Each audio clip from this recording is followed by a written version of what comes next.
اگر آپ رات کے ٹائم سونے سے پہلے 15ویں پارے کی سورۃ الحج کی آیت نمبر 110 کو ایک بار تلاوت کر کے سو جائیں، جس میں حق تعالی شانہ ارشاد فرماتے ہیں قُلِ ادْعُوا اللَّهَ أَوِ ادْعُوا الرَّحْمَٰنَ أَيَّمَّا تَدْعُوا فَلَهُ الْأَسْمَاءُ الْحُسْنَىٰ۔ اس آیت کریمہ کو صرف اور صرف رات کو سونے سے پہلے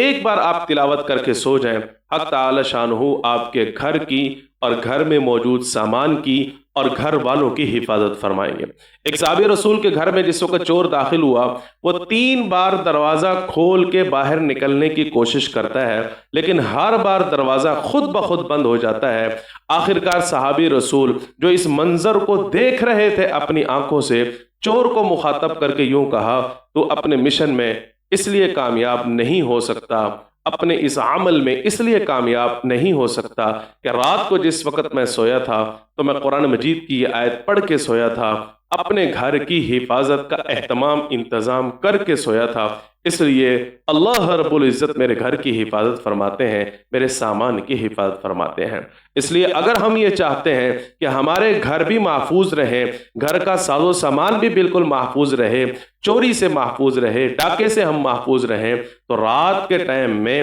اس کا ہم اہتمام کریں۔ انشاءاللہ العزیز ہمارے گھر بھی محفوظ ہوں گے، اور گھر میں موجود جو ساز و سامان اور گھر والے ہیں، اللہ تعالیٰ ان کی بھی حفاظت فرمائیں گے۔